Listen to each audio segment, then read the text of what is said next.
Terima kasih banyak Bapak Ibu Guru SDN Banjarjo yang sudah meluangkan waktunya pada siang hari ini untuk kegiatan diseminasi budaya positif.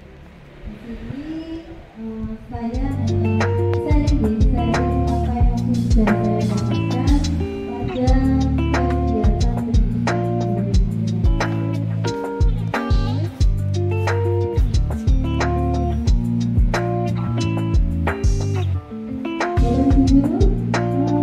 Bisa kita tolong berdiri sebentar ya, biar segar nanti kita. Tadi sudah segar, sekarang biar tambah segar.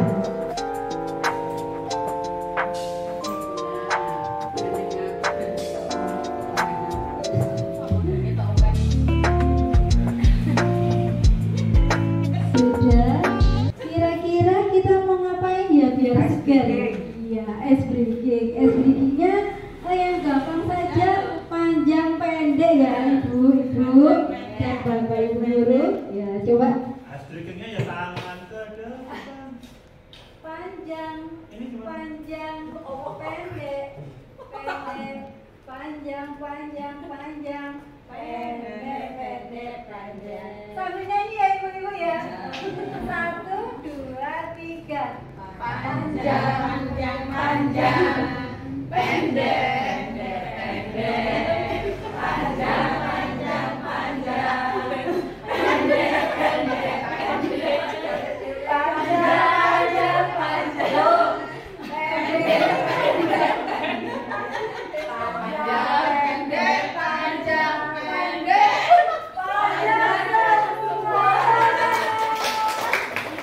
iya, jadi ini tadi spontanitas. Sebenarnya lagunya ada, tapi Bu Dwi punya ide.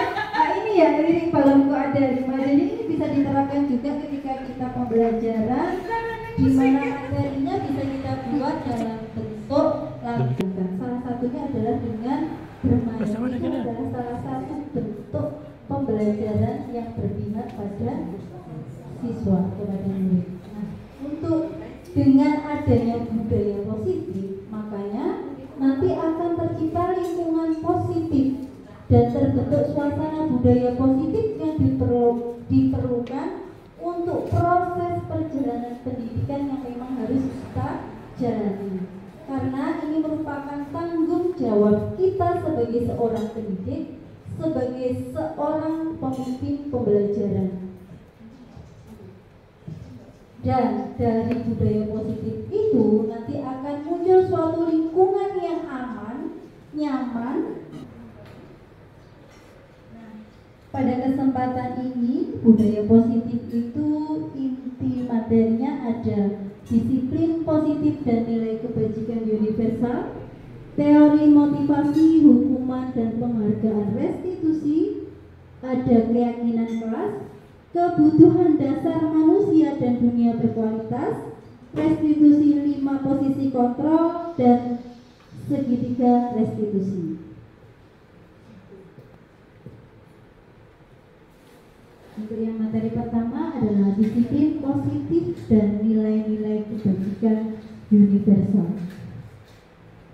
Nah, sebelum kita masuk ke disiplin positif, kita harus pahami dulu paradigma belajar kita ya. Jadi paradigma kita harus berubah karena anak-anak sekarang tidak sama dengan pada waktu kita duduk di sekolah dasar, karena kita sebagai guru sekolah dasar. Nah, pembelajaran dengan paradigma baru adalah merupakan pembelajaran berdiferensiasi sehingga peserta didik belajar sesuai dengan kebutuhannya berdasarkan tahap perkembangan sesuai teori psikologi modern untuk mewujudkan profil pelajar Pancasila. Jadi anak-anak itu kebutuhannya tidak sama. Makanya sebelum awal pembelajaran adanya yang namanya asesmen. Apa itu? Asesmen non kognitif. Itu untuk mengetahui bagaimana siswa kita sebelum kita mengajar siswa kita. Nah, ini sebenarnya duduknya agak deket-deketan ya, tapi jauh-jauh juga nggak apa-apa. Bayangkan aja nanti tarik-tarikan gitu aja ya Bapak Ibu ya. Minta tolong tangannya itu digenggam. Di dalam genggamannya itu ada sesuatu yang sangat berharga menurut Bapak Ibu guru. Bayangkan, ya. Nah, sama teman panjenengan ini mau diambil ini, mau disuruh buka. Kira-kira apa yang akan Ibu lakukan, Bapak Ibu lakukan? Coba digenggam tangannya dan dibayangkan. Bayangkan, nah kira-kira kalau Bu Repi, saya buka tangannya boleh Bu Repi? Boleh ya? Pasrah kalau nggak boleh. Bu Nur, boleh nggak dibuka? Boleh. Ini sesuatu yang sangat berharga loh. Mau sih? Oh, disembunyikan. Dibuka jadi cinta loh. Dikencengin malah dibulene ya. Jadi, nah ini kan tidak sama. Kalau Bu Repi di pasrah nih, ada yang memang dikunceni. Oh gitu ya. Masalah. Nah, berarti kalau lihat di sini kira-kira apa ya Bapak Ibu? Sebenarnya pengontrol seseorang itu siapa? Dirinya sendiri. Ya, jadi sebenarnya pengontrol seseorang itu diri kita sendiri. Pengen dikekne opo dicolne. Itu sesuai dengan apa yang dirasakan, nilai apa yang dimiliki oleh masing-masing orang, termasuk anak didik kita. Dari kegiatan ini, nah, menurut Dr. William Glasser dalam kontrol teori yang kemudian hari berkembang dan dimanakan Coase teori. Jadi ada miskonsepsi tentang makna kontrol. Yang pertama adalah ilusi guru mengontrol murid. Ini salah satunya seperti ini. Kita menyuruh anak-anak, menyuruh melakukan sesuatu, dan anak itu mau melakukan sesuatu. Sebenarnya dia tidak ingin. Nah, pada waktu kelihatan anak-anak itu nurut sama kita, sebenarnya dalam hatinya dia itu tidak nurut. Nah, ini kan kelihatannya kita bisa melakukan mengontrol murid. Sebenarnya itu hanya sebuah ilusi. Gitu. Yang kedua adalah ilusi bahwa semua penguatan positif, efektif dan bermanfaat. Salah satu contohnya adalah ketika kita memberikan penghargaan pada salah satu siswa. Sepertinya efektif, ternyata itu juga hanya ilusi, hanya sementara saja. Selanjutnya ada ilusi bahwa kritik dapat membuat orang merasa bersalah, dapat menguatkan karakter. Dan ini ternyata ya saya baru sadar ya dia dan merasa banyak bersalah pada murid. Jadi contohnya misalkan kita memberikan suatu kata-kata ya, tujuan kita sebenarnya baik, ternyata karena pemilihan katanya tidak tepat, itu akan diingat-ingat anak-anak sampai dewasa. Gitu. Terus yang terakhir adalah ilusi bahwa orang dewasa memiliki hak untuk memaksa. Nah ini karena kita lebih dewasa, jadi kita lebih gimana ya, nyuruh anak-anak contoh, ayo cepetan dibersihkan kelasnya. Seperti itu adalah hak kita untuk memberikan instruksi kepada siswa. Dan itu sebenarnya juga ilusi, hanya sebentar saja, karena tidak keluar dari diri anak sendiri. Jadi intrinsiknya tidak ada dari dalam bahwa ini kelas ini harus bersih, harus aku apakan ya. Itu tidak keluar dari dirinya siswa gitu.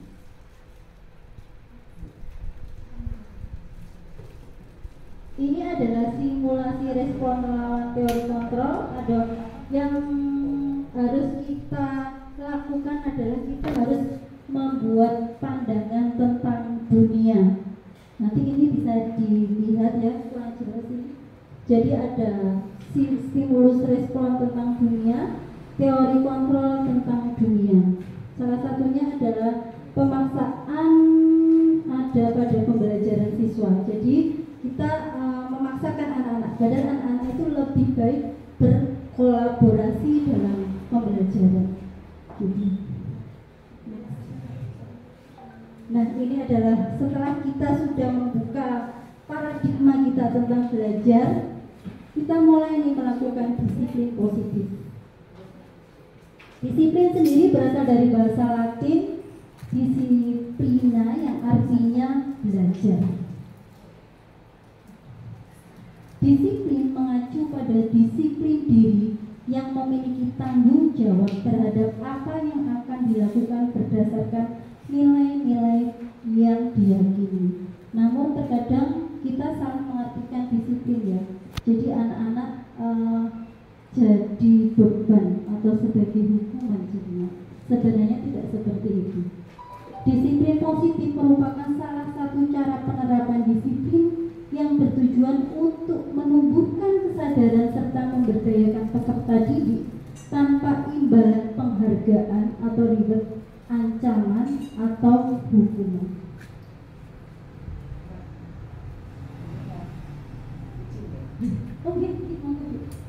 Disiplin adalah kemampuan dalam memerintah diri sendiri dalam mengontrol diri dan bagaimana menguasai diri untuk memilih tindakan yang mengacu pada nilai-nilai yang kita hargai dengan rasa tanggung jawab agar tercapai tujuan mulia yang diinginkan.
Silahkan bercerita tentang apa yang terjadi tadi di kelas. Tadi saya kesal Bu, saya diganggu belajar padahal saya sedang sangat serius. Apakah dengan berkata kotor itu solusinya, Mas? Tidak Bu, saya keceplosan. Saya tidak sengaja karena saya emosi. Nah, apakah Mas Bro tahu dengan mengeluarkan kata kotor itu tidak hanya bermasalah pada manusia, tetapi Allah juga membencinya, Mas Bro? Ya, iya Bu. Baik, Ibu tidak ingin terus mengungkit kesalahannya Mas Bro. Mas Bro harus tahu kalau Mas Bro salah, bukan? Sekarang Ibu ingin menyelesaikan permasalahannya secara bersama-sama. Mari kita bisa berpikir apa yang harus kita lakukan untuk memperbaiki situasi ini. Mas Bro melakukan pasti punya alasannya, bukan? Pasti Mas Bro ingin diakui dan dihargai karena sedang membuat tugas, bukan? Iya Bu. Nah, sekarang mari kita bicarakan tentang keyakinan kelas kita dan keyakinan sekolah kita, ataupun kesepakatan kelas kita. Apa yang kita percaya, yang mana yang harus Mas Bro tunjukkan dan mana yang belum Mas Bro tunjukkan? Kita harus saling menghormati dan saling menghargai satu dengan yang lainnya, Bu. Kita Ya. tidak boleh berkata kotor di dalam kelas. Kita harus bersikap baik sama orang lain. Ya, Mas Bro mengingat dengan baik kesepakatan kelas dan keyakinan kelas kita. Apakah dengan mengeluarkan kata-kata kotor di depan guru, Mas Bro menghargai dan menghormati orang lain? Tidak, Bu. Nah, sekarang apa yang harus Mas Bro lakukan untuk menyelesaikan masalah ini?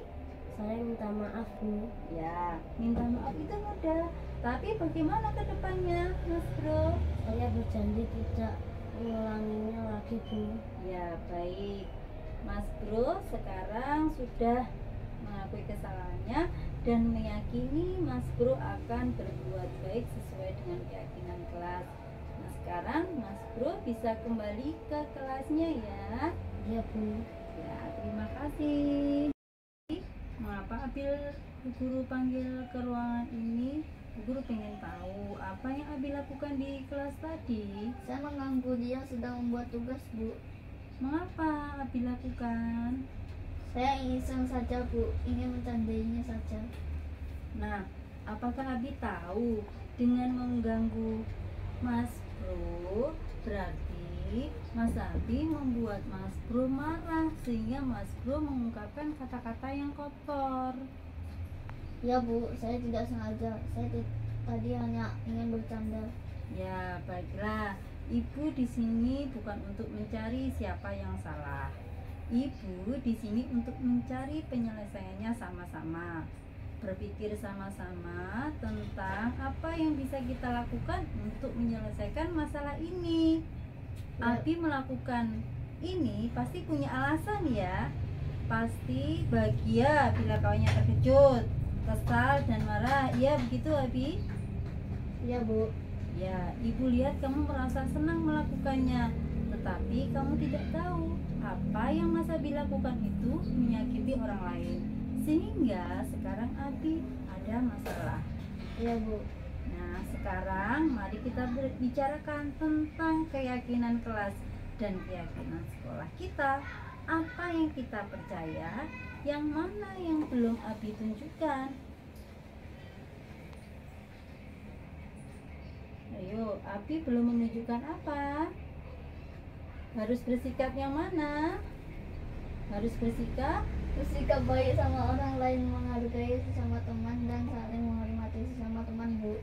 Iya, Abi mengingat dengan detail keyakinan kelas kita.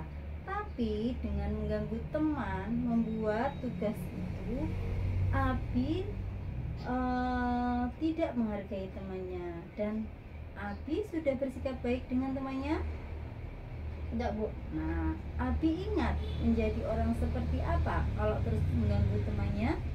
Saya ingin jadi orang yang baik dan bisa menghargai teman, Bu. Ya, sekarang baiklah. Abi harus menyelesaikan permasalahan ini. Apa kira-kira yang Abi lakukan untuk menyelesaikan masalah ini? Saya akan minta maaf kepada Bro dan berjanji untuk tidak mengulangi lagi, Bu. Baiklah, Abi sudah ingat keyakinan kelasnya. Sekarang silahkan minta maaf ke Mas Bro ya, Mas Abi.